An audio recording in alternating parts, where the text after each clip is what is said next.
कहानी की शुरुआत एक सुनसान और अंधेरी गली से होती है जहां सिर्फ पुलिस के सायरन्स की गूंज सुनाई दे रही है। माहौल में इतनी टेंशन है कि आपको महसूस होगा कि कुछ बहुत बुरा होने वाला है। तभी हम देखते हैं दो भाइयों को, रिची और डैनी। ये दोनों कोई आम भाई नहीं बल्कि जुर्म की दुनिया के पुराने खिलाड़ी हैं। लेकिन इनके दरमियान सब कुछ ठीक नहीं है। एक गिराज के बाहर डैनी और रिची आपस में लड़ रहे हैं। ये कोई दुश्मनी नहीं बल्कि इनका आपस का गुस्सा है जो मुक्कों और गालियों की सूरत में बाहर निकल रहा है। डैनी को लगता है कि वो बड़ा मर्द है, लेकिन रिची जानता है कि इसका छोटा भाई हमेशा कोई ना कोई मुसीबत खड़ी कर देता है। तभी शैला बाहर आती है और उन्हें रोकने को कहती है। शैला रिची की बीवी है जो सिर्फ एक पुरअमन ज़िंदगी चाहती है, लेकिन इसे पता है कि आज रात इसके पति को एक ख़तरनाक काम पर निकलना है। रिची इसे यकीन दिलाता है कि वो जल्दी वापस आ जाएगा, मगर इसकी आंखों में मौजूद डर कुछ और ही कह रहा है। इसके बाद सीन शिफ्ट होता है एक क्लब के अंधेरे पिछले कमरे में, जहां हम मिलते हैं डैली से। डैली इस इलाके का एक बहुत बड़ा गैंगस्टर है। इसने रिची को एक बहुत बड़ा काम दिया है। रिची पर डैली का $4 लाख का कर्ज है और आज की रात इस कर्ज को ख़त्म करने का आखिरी मौका है। लेकिन एक मसला है। डैली को डैनी पर ज़रा भी भरोसा नहीं है। वो रिची से साफ कहता है, मुझे तुम्हारे इस भाई से डर लगता है, ये रिलायबल नहीं है। डैली को याद है कि कैसे पिछली बार डैनी ने नशे में धुत होकर इसके ट्रक को एक बर्गर किंग में घुसा दिया था। डैनी अपनी सफाई देता है कि ब्रेक्स ख़राब थे, लेकिन सब जानते हैं कि वह झूठ बोल रहा है। रिची अपने भाई की जिम्मेदारी लेता है और डैली को मनाता है कि आज का काम सेफ होगा, लेकिन डैली की बातों से साफ है कि अगर कुछ गलत हुआ तो इंजाम बहुत बुरा होगा। डैली इन दोनों को बताता है कि आज उन्हें एक पुराने बार में जाकर एक डील करनी है। वो रिची को वार्निंग देता है कि वहाँ फिजारो बॉयज़ होंगे जो शहर का सबसे ख़तरनाक गैंग है। डील छोटी नहीं है, पूरे $1 लाख का कैश और 2.5 किलो ड्रग्स का मामला है। रिची अपने भाई को समझाता है कि आज सिर्फ फोकस करना है, ज़्यादा होशियारी नहीं दिखानी, बस काम ख़त्म करो और निकलो।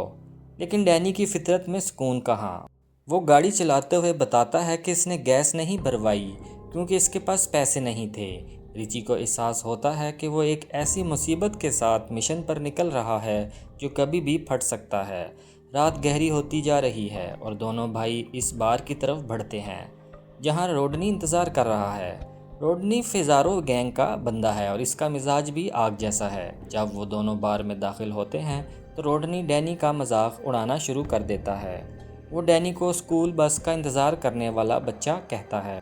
रिची कोशिश करता है कि बात ना बढ़े, लेकिन डैनी का खून खोल रहा है। रोडनी एक पुरानी बात छेड़ देता है कि कैसे 10 साल पहले रिची ने एक लड़के को व्हील चेयर पर पहुंचा दिया था। माहौल इतना भारी हो जाता है कि सांस लेना मुश्किल लगने लगता है। रिची जल्दी से डील ख़त्म करके निकलना चाहता है, लेकिन रोडनी को बातों का शौक चढ़ रहा है। वो डैनी से पूछता है, तुम हो कौन? डैनी गुस्से में जवाब देता है, मुझे फ़र्क नहीं पड़ता तुम्हारा नाम क्या है, तो तुम क्यों पूछ रहे हो? बस यही वो पल था जहां सब कुछ तबाह होने वाला था। रोडनी के गार्ड्स अलर्ट हो जाते हैं, बंदूकें निकल आती हैं और एक ही लम्हे में बार का सुकून चीखों और गालियों की आवाज़ में बदल जाता है। डैनी डरने के बजाय अपनी गन निकालकर फायरिंग शुरू कर देता है। गोलियां चल रही हैं, शीशे टूट रहे हैं और खून के फव्वारे निकल रहे हैं। रोडनी को गोली लग जाती है और पूरी जगह मौत का संसार बन जाती है। रिची चलाता है, लेकिन अब देर हो चुकी है। दोनों भाई वहां से भागते हैं, लेकिन इनके पीछे अब फिजारो गैंग और मौत का साया है। गाड़ी में बैठते ही रिची को एहसास होता है कि डैनी ने सिर्फ डील ख़राब नहीं की बल्कि इन दोनों की मौत के परवाने पर साइन कर दिए हैं। लेकिन असल शॉक तब लगता है जब रिची को पता लगता है डैनी ने वहाँ सिर्फ रोडनी को नहीं मारा बल्कि कुछ ऐसा कर दिया है जो उन्हें शहर से कभी बाहर नहीं निकलने देगा। बार में हुई फायरिंग के बाद माहौल पूरी तरह बदल चुका है। रिची और डैनी अपने गाड़ी में बैठकर वहाँ से तेज़ी से निकलने की कोशिश करते हैं, लेकिन फिजारो गैंग के लोग इनका पीछा नहीं छोड़ते। पीछे से आती गोलियों की बौछार इनकी गाड़ियों के शीशे तोड़ देती है। डैनी गुस्से और खौफ में चीख रहा है, जबकि रिची का दिमाग सुन्न हो चुका है। इसी भागम भाग में डैनी को एक गोली लग जाती है जो इसके सर के पास से गुजरती हुई इसे ज़ख्मी कर देती है। रिची को एहसास होता है कि अब सीधा रास्ता लेना इनके लिए मौत का बुलावा होगा, इसलिए वो गाड़ी को गलियों में मोड़ देता है। लेकिन किस्मत इनका साथ नहीं दे रही। गाड़ी का इंजन धोखा दे जाता है और रास्ते के दरमियान ही बंद हो जाती है। डैनी बताता है कि गाड़ी में पेट्रोल ख़त्म हो चुका है, जिस पर रिची आग बगोला हो जाता है क्योंकि इसने पहले ही फ्यूल भरवाने का कहा था। अब इनके पास भागने का कोई रास्ता नहीं बचा। वो मजबूरन गाड़ी छोड़कर पैदल भागते हैं और एक पुरानी मैकेनिक शॉप फिली ऑटो का दरवाज़ा तोड़कर अंदर दाखिल हो जाते हैं ताकि सड़क से गायब हो सकें। अंधेरी शॉप के अंदर दोनों भाई बुरी तरह हाँप रहे हैं। रिची को लगता है कि शायद वो बच गए, लेकिन असली मुसीबत तो अभी शुरू होनी थी। रिची को पता चलता है कि डैनी ने सिर्फ फायरिंग नहीं की थी, बल्कि वो रोडनी की दुकान से पाउडर्स और पैसों से भरा बैग भी उठा लाया है। रिची डर जाता है क्योंकि वो जानता है कि रोडनी कोई आम आदमी नहीं था, वो फिजारो का बेटा था। डैनी ने अनजाने में माफिया के सबसे बड़े दुश्मन को लड़कारा था। तभी रिची का फ़ोन बजता है। ये डेली है। डेली की आवाज़ में सख्ती और डर दोनों हैं। वो रिची से पूछता है कि क्या हुआ है, और रिची झूठ बोलने की कोशिश करता है कि रोडनी और इनके दरमियान सिर्फ गर्मा गर्मी हुई थी। लेकिन डेली इसे कड़वी हकीकत बताता है, तुमने फिजारो के बेटे को मार दिया है। अब पूरे शहर में इनकी तलाश शुरू हो चुकी है और डेली के मुताबिक माफिया को इनकी लोकेशन का भी इल्म हो चुका है। डेली उन्हें बचाने का वादा करता है और इनसे इनकी सही जगह पूछता है। रिची मजबूरन इसे बता देता है कि वो फिली ऑटो शॉप में छिपे हुए हैं, लेकिन डर अभी ख़त्म नहीं हुआ।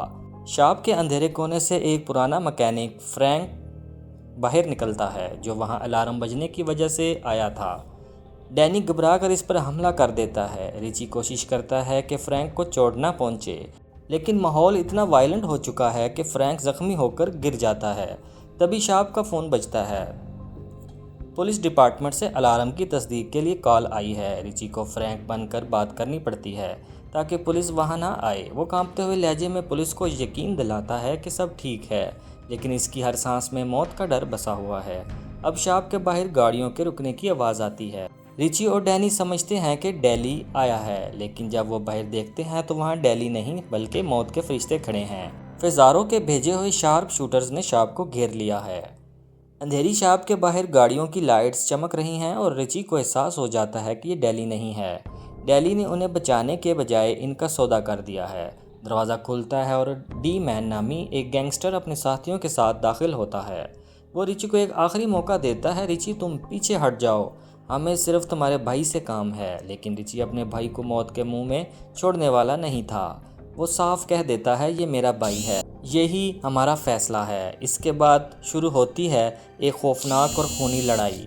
बिना किसी गन के सिर्फ बेसबॉल बैट्स और मुक्कों से दोनों भाई इन गैंगस्टर से भिड़ जाते हैं। रिची और डैनी बरसों पुराने दुख और गुस्से को अपनी ताकत बनाते हैं।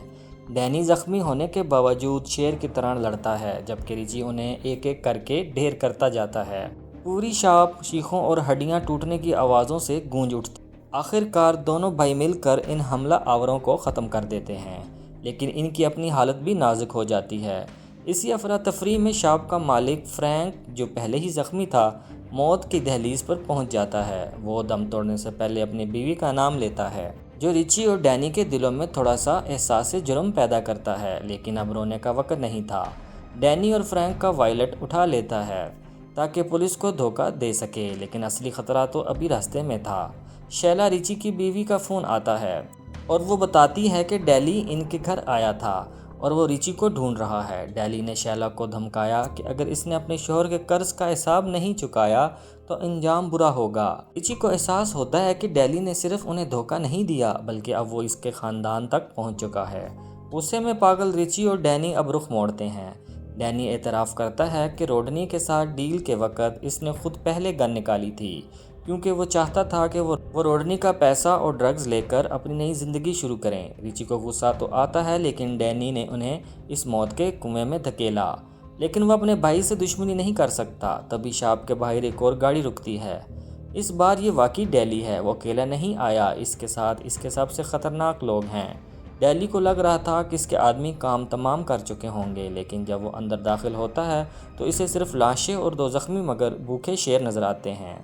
डैडी जब शॉप के अंदर कदम रखता है तो वहाँ मौत की खामोशी होती है। रिची और डैनी ज़ख्मी हालत में इसके सामने खड़े होते हैं, जबकि पूरी जगह फिजारों के आदमियों की लाशों से भरी हुई है। डैली पहले तो हैरान होता है लेकिन फिर अपनी असलियत पर उतर आता है। वो समझ चुका है कि रिची को अब धोखे में नहीं रखा जा सकता। डैनी जो अब तक सिर्फ मुसीबतें खड़ी कर रहा था, अचानक एक बहुत बड़ा फैसला करता है। वो डैली के सामने पाउडर और पैसों का बैग फेंक देता है और कहता है, मैंने ये सब प्लान किया था, रिची का इसमें कोई हाथ नहीं है। डैनी कोशिश करता है कि वो सारा इल्ज़ाम अपने सर ले ले ताकि इसका बड़ा भाई, इसका ख़ानदान बच सके। वो डैली को मनाने की कोशिश करता है कि उन्होंने फिजारों के आदमियों को मारकर डैली का काम आसान कर दिया है, लेकिन डैली कोई मामूली खिलाड़ी नहीं था। वो डैनी का मजाक उड़ाते हुए कहता है कि वो पहले ही जानता था कि ये सब डैनी की बेवकूफ़ी है।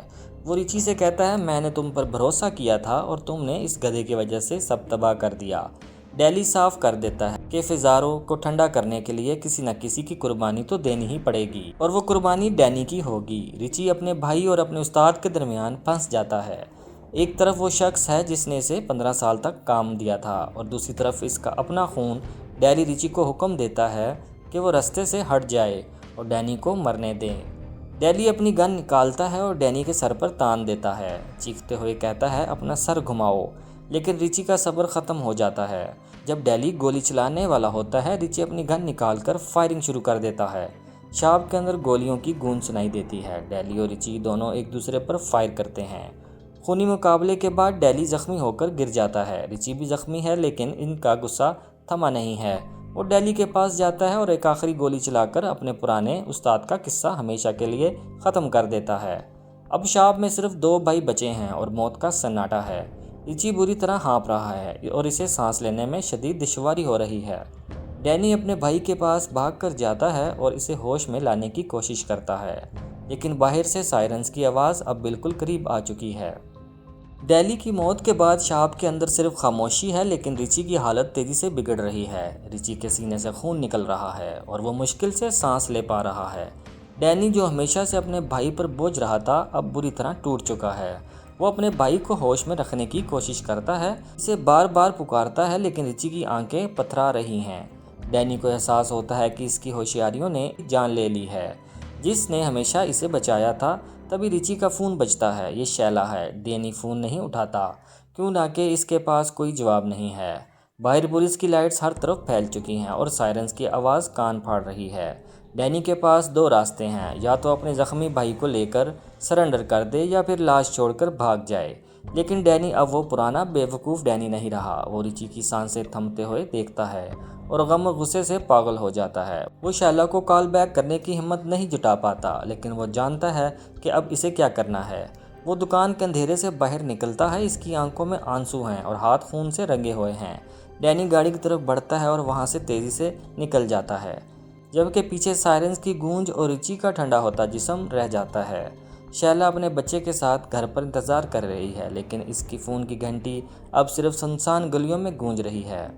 डैनी की गाड़ी अंधेरे में गायब हो जाती है, लेकिन इसके दिमाग में अब भी वही बात गूंज रही है कि वो कितना बेवकूफ़ था।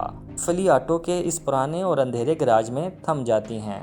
डैनी जो हमेशा से अपने भाई के साए में रहा था, अब बिल्कुल अकेला है। वो अपने खून से रंगे हाथों को देखता है और इसे एहसास होता है कि इसकी एक जिद और रोडनी के साथ की गई इस लड़ाई ने सब कुछ ख़त्म कर दिया है। डैनी की लाश एक कोने में पड़ी है और रिची की दूसरे कोने में, और इन सब का जिम्मेदार सिर्फ डैनी है। बाहर पुलिस की गाड़ियाँ पूरी तरह शॉप को घेर चुकी हैं।